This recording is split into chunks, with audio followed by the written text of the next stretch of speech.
14강입니다. 해남에 조선시대 때 수군 본부였던 전라 우수영이 있습니다. 그 안에 방죽샘이라고 부르는 큰 샘과 그 샘을 수리하고 했을 때 그 내력을 적은 비석군이 있어서 해남 방죽샘과 중수비 이렇게 해서 문화유산으로 지정한 적이 있습니다. 그것에 대해서 오늘은 살펴보겠습니다. 전라 우수영은 조선시대 수군 본부입니다. 원래 전라 수영 이렇게 했다가 해양 방어가 필요하다 그래서 순천, 지금의 여수 쪽에 수영이 하나 더 설치를 하면서 거기는 좌수영, 전라좌수영, 이쪽은 우수영, 전라우수영 이렇게 부릅니다. 서울 중앙 쪽에서 봤을 때 왼쪽이 좌수영, 오른쪽이 우수영 이럽니다. 그래서 그 해가 1479년이었습니다.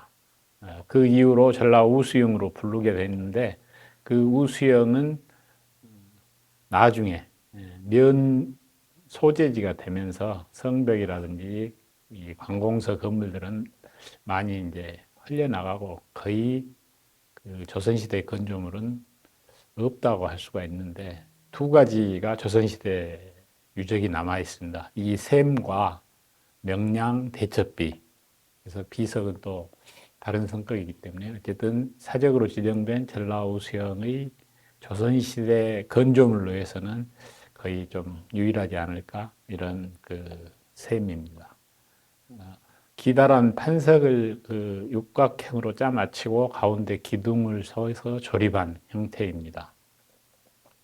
그래서 이런 건조물들이 어떤 건축적, 유형적 특징이면 유형문화유산, 그리고 샘 같은 경우는 바로 생활유적이고 또 정초에 뭐 마을 샘제를 지내라든지 이런 신앙과 관련이기 때문에 그런 것이 잘 남아서 그것하고 같이 중점적으로 이렇게 된다면 민속문화유산 이렇게 그 분류해서 지정을 합니다. 그래서 이번에는 마을 제사나 이런 것들은 예전의 기억으로만 남아있고 지금은 거의 이제 찾을 수가 없어서 건축적인 그 구조적인 특징해서 유형문화유산으로 지정을 했습니다. 그리고 이제 중수비는 제일 빠른 연대가 1724년입니다. 그래서 1948년까지 5번에 걸쳐 중수한 내력이 써진 비석이 좀 뭐 크기는 적습니다만은 나오고 그 연대를 알 수 있고 뭐 감역, 공사감독, 또 간사, 공사를 주관했던 사람, 또 여러 가지 그 음식을 준비하거나 기물을 준비하거나 이런 그 직임하고 임명들이 나와서 중요한 자료입니다. 그래서 작년에 2024년 10월 달에 전라남도 유형문화유산으로 지정을 했습니다. 이 지도가 1872년 해남 지도입니다. 해남 지도인데 가운데 동그랗게 보이는 게 해남 전라우수영 성이고 그 안에 샘이 있었습니다. 기록상으로는 그 대동지지라는 기록에 연못 한 개와 우물 두 개가 있다. 이런 기록이 나옵니다. 그래서 이 사진이 그 샘의 전경입니다. 장대 판석을 이렇게 짜 맞춰서 가운데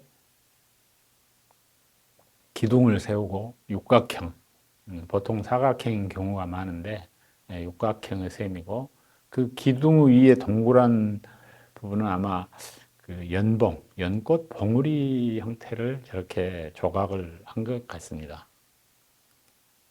좀 멀리서 본 전경입니다. 바로 뒤에 이렇게 집이 연결되어 있고 이쪽 앞쪽이 지금 사람이 다니는 도로입니다. 위에서 본 전경입니다. 그래서 지상부에서는 저렇게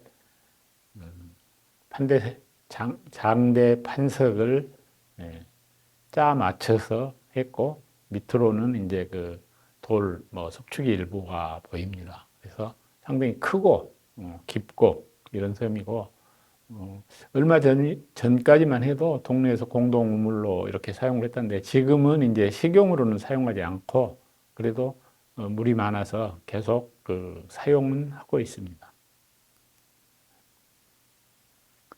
네, 오른쪽 사진이 이 중수비, 비석이 이제 5기가 있는데 비석하고 그 셈의 어떤 다른 구조물로 보이는 그런 구조물의 일부가 같이 그렇게 있습니다. 그리고 왼쪽 밑에 사진은 저희들이 2020년에 같이 공부하는 사람들이 해남군의 의뢰를 받아서 조사를 하면서 탁본 조사를 했습니다. 그리고 밑에 오른쪽 사진은 이제 그 동네 어르신이 셈에 대해서 설명하던 중에 밑에 이제 그를 이렇게 가르치면서 직접 좀 설명을 해주시고 계십니다. 여기는 이제 우수영 안에 우수영 그 안에 있기 때문에 우수영 관련 그래서 사람이 많이 앉아 있는 저 부분은 건물 털을 발굴 조사하는 장면이고 그리고 밑에 비석과 성벽은 우수영이 지금 물레면 거기 있는 주성이 있는데 거기서부터 한 2km 떨어진 그 입구 쪽에가 원문성이라는 일종의 성곽 시설이 따로 또 있습니다. 그래서 그 원문성과 이 본성을 같이 국가 지정 사적으로 지정되어 있습니다. 그런데 원문성이 어떤 그 큰 성의 입구로 들어오는 어떤 1차 이렇게 방어 성격을 띠는데 기록상으로 몇 군데 나오기는 합니다만은 이렇게 현장이 남아있는 경우는 그렇게 많지를 않습니다. 그리고 왼쪽에 그 현수막은 국가문화재로 국가문화유산으로 신청을 해놓고 국가유산청 그때 당시는 이제 문화재청에 신청서를 제출을 하면 실무 검토를 통해서 전문가들이 현지 조사를 하고 그 조사 결과에 의견을 내면 그걸 가지고 문화유산위원회 심의를 해서 결정을 하는데 보통 결정을 해서 지정이 가능하다고 할 때 환영, 뭐 축하 이런 것도 하고 보도자료도 내는데 여기는 조사를 오는데 저런 현수막을 걸어놨습니다. 그래서 조사 오신 분들도 조사하고 지정을 한다고 하면 사유권이 제약이 되기 때문에 조금 어려워하는데 여기는 조사 오는 것도 환영한다고 그러니까 상당히 좀 분위기가 좋은 상태에서 조사가 진행됐습니다.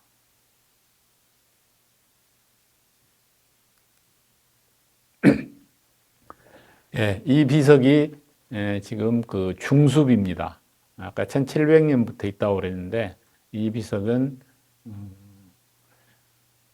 1804년 비석입니다. 그래서 오른쪽 같은 경우에 이제 화면상에는 뭐 글씨는 잘 안 보입니다만은 연대, 가운데 큰 것은 연대고 양쪽에 이제 또는 뒤에 참여했던 사람들 그 임무를 하고 그 직책 같은 것을 이렇게 적어 놓는데 경우에 따라서는 그 시기에 어떤 기원문을 그 네 자씩 그 사언 으로 해서 그 일종의 칭송 찬양문을 적어 놓은 경우가 있습니다. 그래서 여기 같은 경우에는 옆에 써놨습니다만은 천년 또 만년토록 허물어지지도 말고 흐려지지 말고 이것이 잘 이렇게 되도록 하자는 그런 기원문이 비석에 써져 있습니다.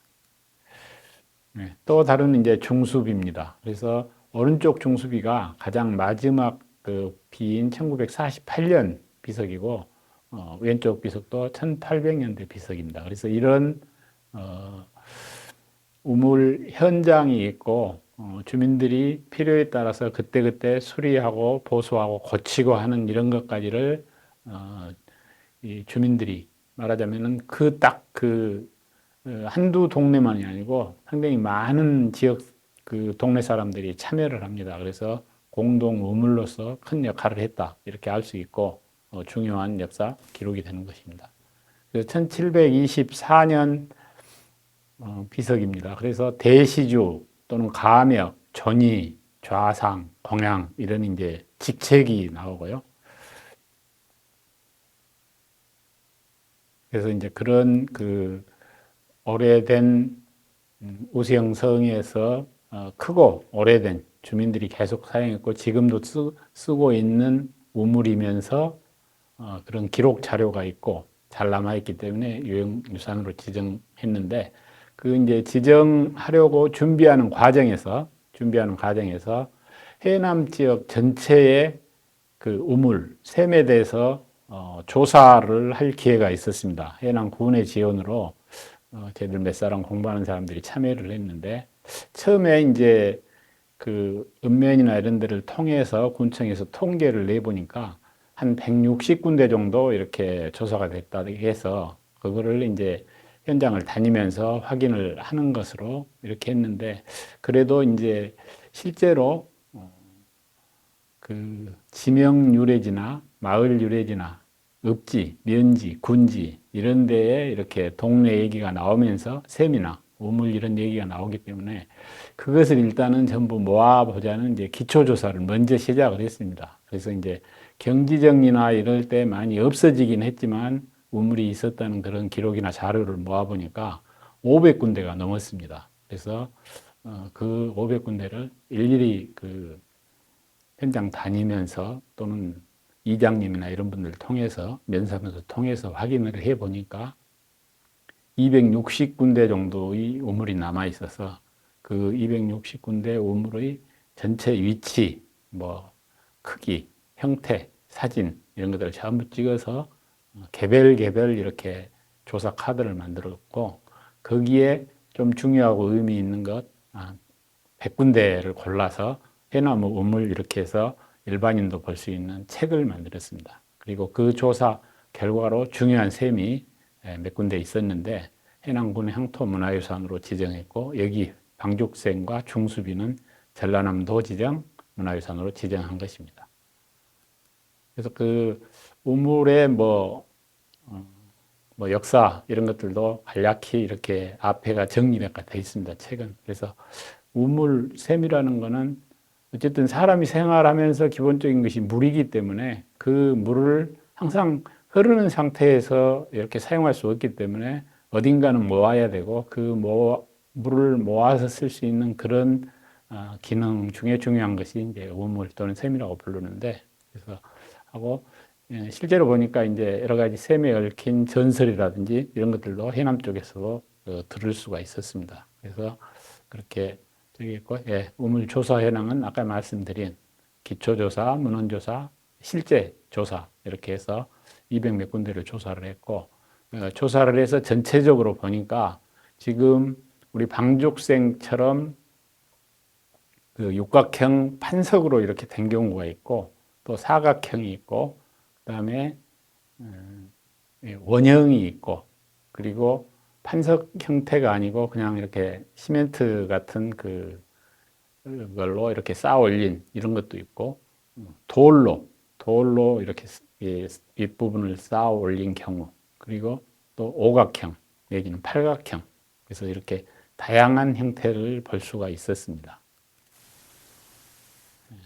다른 지역에 비해서 많은 우물이 지금도 남아있다.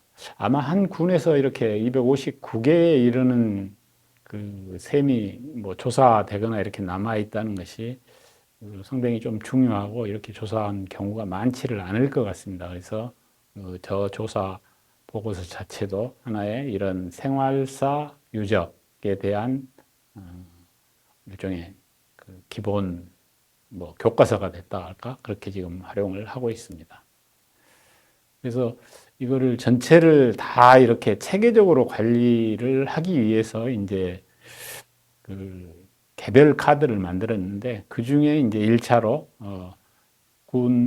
해남군의 향토문화유산, 전라남도의 그 지정 문화유산 이렇게 몇 군데를 지정을 하고 이제 정기적인 이렇게 관리 시스템을 만들기로 그렇게 얘기가 됐습니다.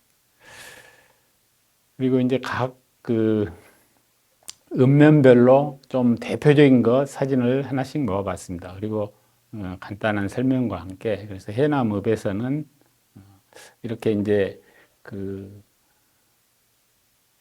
우물의 어떤 성벽이 이제 지상으로 노출돼서 이렇게 있는 경우도 있고 삼삼면처럼 지상 우리 지표면보다는 약간 낮게 들어가서 석축을 쌓고 그 가운데가 이렇게 샘이 있는 경우도 있었습니다. 네, 여기는 화산면과 현산면입니다. 그래서 지금은 대부분 식용수로는 사용하지 않고 있는데 그 농가라든지 또 그 주변에 이제 일반 뭐 보통 그 조그만 이렇게 논서화된 물댄다든지 이런 기능으로 샘은 계속 사용은 하고 있었습니다. 송지면과 북평면, 북일면, 옥천면 그래서 면별로 이렇게 정리를 했고